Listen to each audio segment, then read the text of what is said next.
I remember when we were doing the identification for this project, and I came for the first time to Purevihir province in Cambodia, and I was truly stunned. It's a very remote area in Cambodia. There were no roads, essentially, so it was very hard to get around.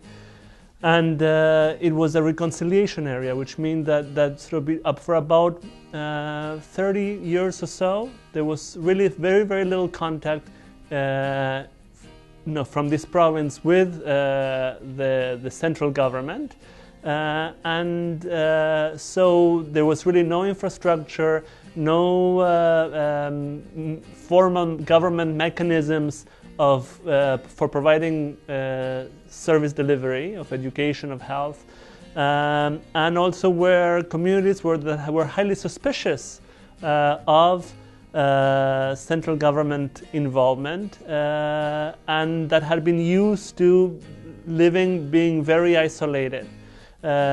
Also, because it was a post-conflict area, landmines were a huge problem. They were still trying to figure out where the landmines were.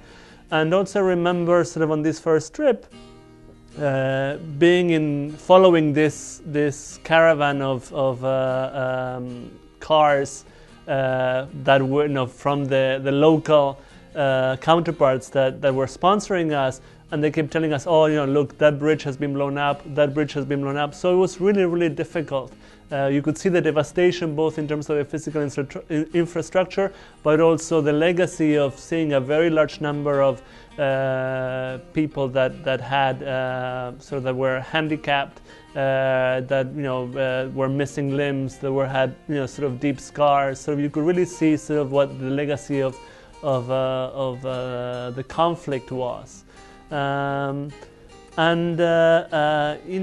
we were preparing the project, I kept thinking, where are we going to start? So it seems so overwhelming, and at the same time, there was so much to do that also, I felt this is a place where we can really make a difference, and you could also feel the hunger for change amongst the communities. And you could feel that the environment was ready to really begin to start a new era and to really provide new opportunities for children. This Purevihir province has a large ethnic minority population of Khoi and Lao people, and again, as we were moving around, there was not a lot of service providers, and there was not a lot of NGOs active in this area at the time. So you're talking 2003, right? Around, yes.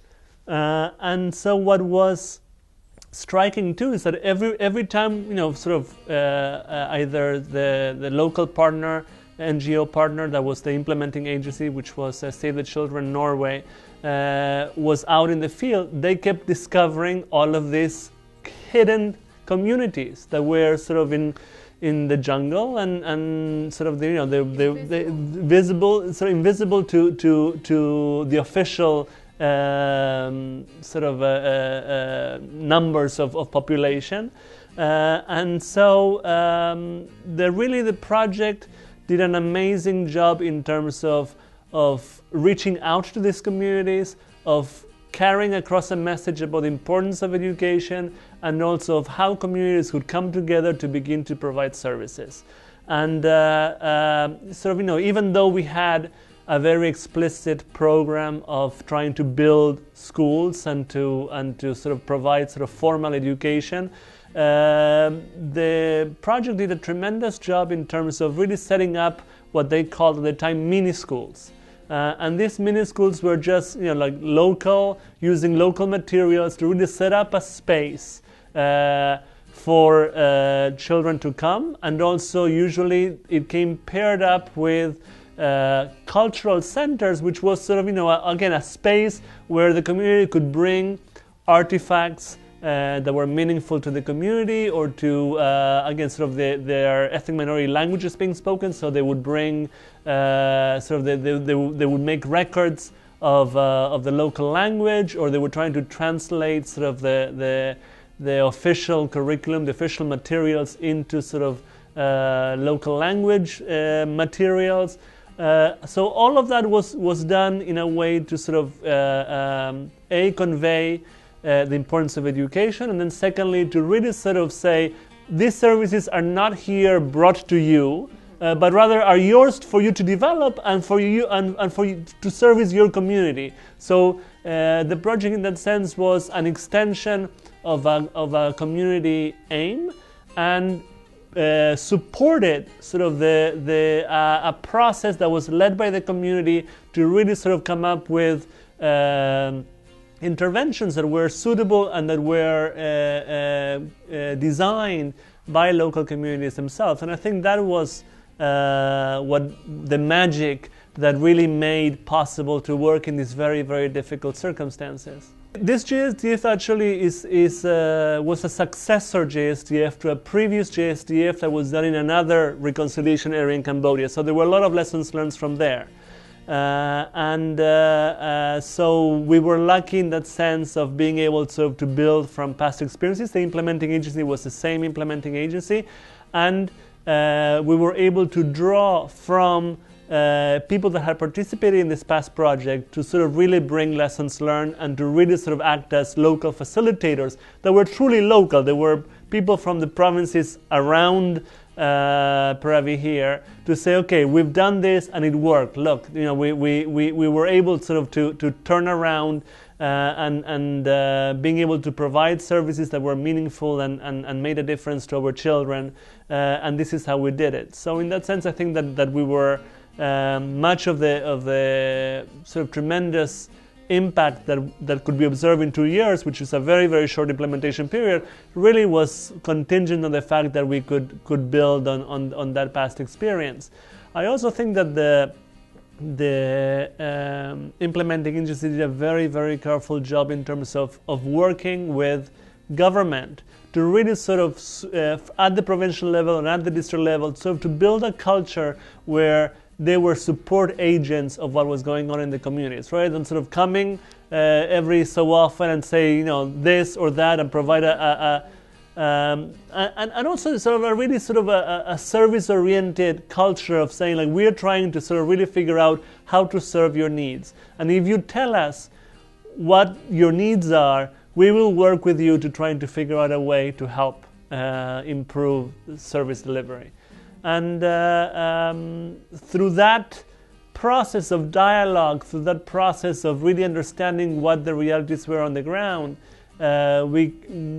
trust was built. And that was sort of a motivating factor to really sort of create the demand for education services and to really sort of see how quickly enrollment rates just jumped by 20 percentage points in just a very, very brief amount of time. I have tremendous respect for Save the Children Norway in the sense that they weren't an implementing agency. I think they were an empowering agency. They facilitated the dialogue between government and local communities. And they were able to sort of, in all honesty, I think at the time, the bureaucratic structures were very feeble. And also they didn't have the means to provide adequate supervision. They didn't have sort of a lot of experience in terms of setting up systems by which information could flow back and forth and for decision making. And they didn't have sort of support mechanisms to say, well, how can we, given that we don't have teachers, and given that recruiting of teachers is so difficult for these areas because people did not want to move into sort of localities where there really was no basic infrastructure. I think that the NGO was extremely capable in being able to say, okay, we can recruit local teachers, we can help them develop basic skills, we can provide the support that's needed, and also we can create a dialogue by which the district office or the provincial office has a deeper understanding of what the issues are and then being able to address those issues. So through that process of dialogue, really sort of both empowered communities and empowered the district office and created sort of an enabling environment by which that could happen. I think that in the absence of that, in the absence of the NGO as a facilitator, would have been a lot more difficult. But the key to success was that from day one, there was pretty much an exit strategy, that this was not an NGO-driven program, but rather was a facilitated program. There was very little demand for education. The isolated communities, the very poor, so parents in that sense had to be convinced that schools were a credible entity, that they weren't coming in to change their ways, and then secondly, that the education had to be relevant to their needs. And so the approach of the project was to really sort of work with the community as to like where they wanted the school to be. Secondly, to sort of not come right away with a large new infrastructure project that would plop a school down, but rather say, okay, we'll start with a mini school. We start with bringing kids together. The school doesn't have to be, in that sense, can be an informal institution of a place where people can come together. And then also doing a lot of work in terms of saying, like, well, this is an education that's relevant to you. How? Because the teachers are coming from your community and represent you and your reality. Because the curriculum was constructed around sort of the providing life skills and really addressing sort of how to better use sort of local facilities to get sort of attend to either their livelihoods, to sort of grow food, to in some schools, for example, they had pig raising skills or aquaculture sort of skills. The approach was one that sought to empower children in the sense of giving them the tools to face life, and also children are very independent at a very young age. There's long distances to get to school, terrain that's very difficult, the weather conditions are difficult. So it was an approach of schooling as empowerment, and that meant, for example, promoting peer-to-peer learning groups, that the older kids would help teach the younger kids, that there were sort of homework clubs where, again, sort of the more able kids, the kids that were a little bit more advanced in the curriculum, would help the weaker students. And it was also an approach to say that the teacher is a facilitator of knowledge, and that the community is also a facilitator of knowledge. So like a lot of the curriculum was a lot of work was done to sort of work in the local language and then transition to Khmer, and also to really utilize the local reality as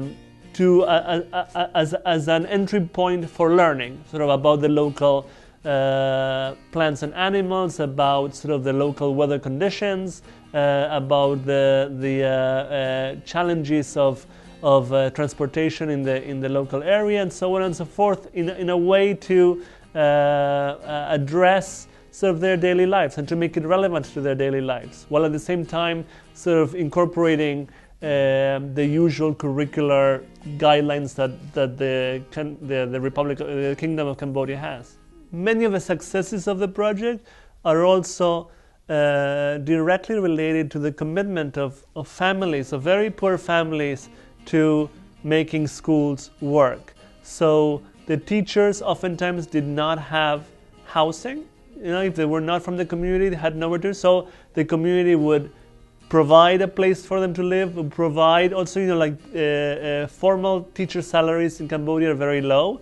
So they would support the teachers with local rice, with local food, so that then, and also really sort of when teachers were not from the community, to really sort of work with teachers, and lots of stories of how these teachers were made honorary members of their community, were really welcomed and were really supported, and a real appreciation of what it took for them to come and to help them set up these learning centers.